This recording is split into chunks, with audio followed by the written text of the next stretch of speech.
ಸುಧಾಕರ್ ಖಚಿತವನ್ನು ಬರಕೊಂಡೆ.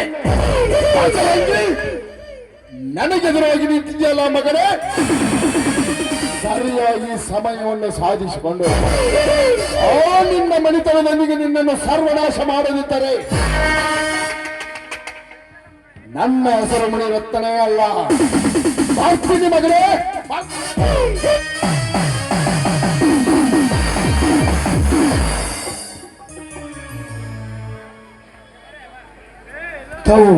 ಯಾರು?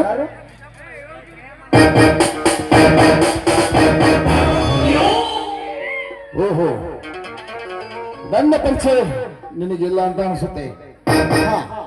ಇದೇ ಊರಿನ ಆಜರ್ಬ ಶ್ರೀಮಂತು ಗೌಡ್ರ ಸರ್ವ ವ್ಯವಹಾರಗಳ ಮ್ಯಾನೇಜಿಂಗ್ ಡೈರೆಕ್ಟರ್ ಆಗಿ ಕೆಲಸ ಮಾಡ್ತಾ ಇದ್ದೀನಿ. ತಮ್ಮ ಪರಿಚಯ ನನಗಾಗಲಿಲ್ಲ. ನಾನು ಇದೇ ಊರಿನ ಅಗರ್ಭ ಶ್ರೀಮಂತ ರಘುಪತಿ ಅವರ ಮಗ ಸುಧಾಕರ್ ಅಂತ. ಸುಧಾಕರ್ ಅಂದ್ರೆ ರಘುಪತಿ ರಾವ್ ಅವರ ಮಗ ನೀನೇನ? ಅಂದ ಹಾಗೆ ನಿನ್ನ ತಂದೆಯವರು ಕಾಣೆಯಾಗಿದ್ದಾರೆ ಅಂತ ಸಮಾಜದ ಜನ ಮಾತಾಡ್ತಾ ಇದ್ದಾರೆ. ಅವರೇನು ಕಾಣೆಯಾಗಿದ್ದಾರೋ ಅಥವಾ ಯಾರಿಗಾದರ ಕೈ ಚಳಕ ಸಿಕ್ಕು ಕೊಲೆಗೀಡಾಗಿದ್ದಾರೆ ಅಂತ ನಿನಗಿನ್ನೂ ಗೊತ್ತಿಲ್ಲೇನು? ನೋಡಿ ಮುನಿರತ್ನವ್ರಿ, ಆ ವಿಷಯ ನನಗೇನಿಲ್ಲ. ನಮ್ಮ ಮಾಮನವರಿಗೆ ಗೊತ್ತು. ನಾನೀಗ PSI ಹುದ್ದೆ ಗೆದ್ದಿಸ್ಕೋಬೇಕೆಂಬುದೇ ನನ್ನ ಆಸೆ.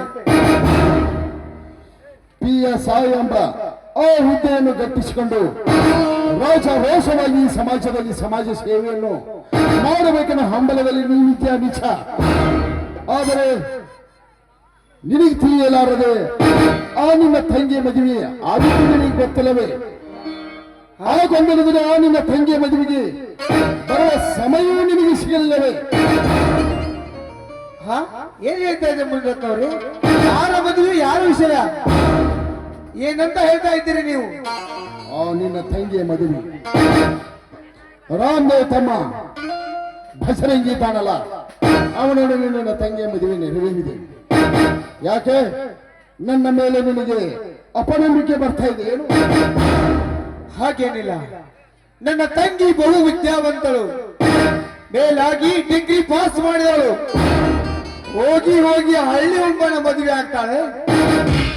ಛೇ, ನಾನ್ ನಂಬೋದಿಲ್ಲ. ನೋಡು, ಎಂದಾದರೂ ಒಂದು ದಿನ ನೀ ನನಗೆ ಭೇಟಿಯಾದಾಗ ಈ ವಿಷಯ ನಾನು ನಿನಗೆ ತಿಳಿಸಿದಾಗ ಇದನ್ನೇ ಅಂತೀಯ ನಿನ್ನ ಬಾಯಿಂದ ಅಂತ ತಿಳಿದುಕೊಂಡು ಸರಿಯಾದ ಸಾಕ್ಷಿಯೊಂದಿಗೆ ನಿನ್ನ ಭೇಟಿಗಾಗಿ ನಾನು ಕಾಯ್ತಾ ಇದ್ದೆ. ನೋಡು, ಈ ಫೋಟೋನಾದ್ರೂ ನೋಡಿ ನನ್ನ ಮಾತಿನ ಮೇಲೆ ಸ್ವಲ್ಪ ನಂಬಿಕೆ ಇಡು. ಹೇ ಬಜರಂಗಿ, ಹುಟ್ಟಿನಿಂದ ನನ್ನ ತಂಗಿಯನ್ನು ಬಲಾತ್ಕಾರವಾಗಿ ಮದುವೆಯಾಗಿಯಾ? ಸೋದರ ಮಾವನೆಂಬ ಪ್ರೀತಿ ಮಮಕಾರದಿಂದ ನೀನು ನೋಡುತ್ತಿದ್ದೆ. ಆದರೆ ಇಂದು ನೀನು ನನ್ನ ಪಾಲಿಗೆ ಸೋದರ ಮಾವನಲ್ಲ, ನನ್ನ ಪಾಲಿಗೆ ಇಂದಿನಿಂದ ನೀನು ವೈರಿ. ಒಂದು ವೇಳೆ ಈ ಮದುವೆ ಸುಳ್ಳೊಂದು ಈ ಫೋಟೋದಲ್ಲಿ ಪ್ರೂಫ್ ಆದ್ರೆ ಮುನಿರತ್ನ ಎನ್ನ ಕಾಲ ಕತ್ತರಿಸುವ ಶಕ್ತಿ ಆ ಆಂಜನೇಯನಿಗೆ ಕೊಟ್ಟಿದ್ದಾನೆ. ನೋಡು ಸುಧಾಕರ, ಇದ್ದ ವಿಷಯ ಇದ್ದಂಗೆ ಹೇಳ್ತೇನೆ. ಎದ್ದು ಬಂದು ಎದುರು ಉದರ್ತರ ಮಾತನಾಡಬೇಡ.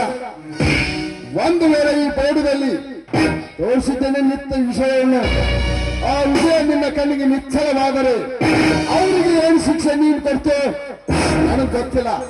ಒಂದು ವೇಳೆ ನಾನು ನುಡಿದಿದ್ದೆ ನಿನಗೆ ಸುಳ್ಳಂತ ಅನಿಸಿದ್ದಾದರೆ ಈ ನನ್ನ ಕತ್ತನ್ನು ಕತ್ತರಿಸಿ ನಿನ್ನ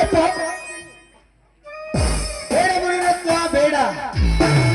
ಇಷ್ಟು ಪ್ರೀತಿ ವಿಶ್ವಾಸವನ್ನು ಹೇಳಿದೆ ಅಂದಮೇಲೆ ನಿನ್ನ ಮೇಲೆ ಸಂಪೂರ್ಣ ವಿಶ್ವಾಸವಿದೆ. ಈಗ ಅವರೆಲ್ಲಿದ್ದಾರೆ? ಅವರನ್ನು ಭೇಟಿ ಮಾಡಿಸುವ ಜವಾಬ್ದಾರಿ ನಿನ್ನದು. ನೋಡು ಸುಧಾಕರ್, ಇನ್ನೊಂದು ವಿಷಯ ಇದೆ. ಅದನ್ನು ಹೇಳಿದ್ರು ಅಂತೂ ಆ ನಿನ್ನ ನರನಾಡಿಗಳಲ್ಲಿ ಉಕ್ಕಿ ಬರ್ತಾ ಇರುತ್ತೆ ಶೇಡೆಂಬ ಶೆಟ್ಟು.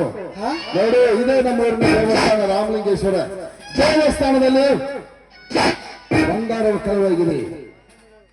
ಅದನ್ನು ಕೂಡ ಆ ಬಸರಂಗನೇ ಮಾಡಿದ್ದು. ಹಾಗಾದ್ರೆ ಮುಂದೊಂದು ದಿನ ನೀನು ಪೊಲೀಸ್ ಡಿಪಾರ್ಟ್ಮೆಂಟ್ಗೆ ಸೇರಬೇಕಾದವನಲ್ಲ, ಅದಕ್ಕಾಗಿ ನಿನ್ನ ಮೈ ತುಂಬ ಕಣ್ಣಿರಲಿ ಅಂತ ನಿನಗೆ ಮುನ್ನೆಚ್ಚರಿಕೆವಾಗಿ ಆ ವಿಷಯ ತಿಳಿಸಿದೆ ಅಷ್ಟೇ.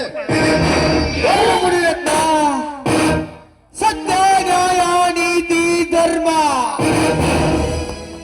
ಧೈರ್ಯಂ ಸರ್ವರ್ಥ ಸಾಧನಂ ಎಂಬ ಪೊಲೀಸ್ ಇಲಾಖೆ ಬಿರುದಂತೆ ಕಾಕಿ ತಟ್ಟ ಮೇಲೆ ನಿಷ್ಠುರವಾಗಿ ಕೆಲಸ ಮಾಡ್ತೀನಿ. ಅದು ಸತ್ಯವಾಗಿದ್ದರೆ ಮಾತ್ರ. ನಡಿ ಮುನಿರತ್ನ, ಈಗ ಹೋಗಿ ಸೌಧ ಕಾರ್ಯ ಮಾಡೋಣ. ಏನಂತೀಯ? ನೋಡು ಸುಧಾಕರ್, ಆತರ ಪಡಬೇಡ. ಆತರ ಪಡೋಣ ಬುದ್ಧಿ ಕೀಳ ಮಟ್ಟಕ್ಕೆ ಬರುತ್ತೆ. ಯಾವತ್ತಿದ್ರು ಗುರಿ ಇಟ್ಟರೆ ಹತ್ತು ಮಾಡಿ ಹೊರತ ಆಗಬೇಕು. ಅಂದಾಗ ಮಾತ್ರ ನಮ್ಮ ಗುರಿಯನ್ನು ಸಾಧಿಸಲು ಮುಂದಿನ ದಿನ ಅನುಕೂಲವಾಗುತ್ತೆ. ಈಗ ನೀನ್ ಮನೆಗೆ ಹೋಗ್ತೇವೋ ಅಥವಾ ನನ್ನೊಂದಿಗೆ ಬರ್ತೇವೋ? ಪ್ರೀತಿಯ ಸ್ನೇಹಿತ ಸಿಕ್ಕ ಮೇಲೆ ಮನೆಗೆ ನಿನ್ನೊಂದಿಗೆ ನಾನು ಬರ್ತೇನೆ. ಹಾಗಾದ್ರೆ ಬಾ. ನಾನು ಹಾಗೂ ಗೌಡರ ಮನೆ ಕಡೆಗೆ ಹೊರಟಿದ್ದೆ. ಸ್ವಲ್ಪ ಅವರ ಪರಿಚಯನು ಮಾಡಿಸ್ತೀನಿ. ಆಯ್ತು.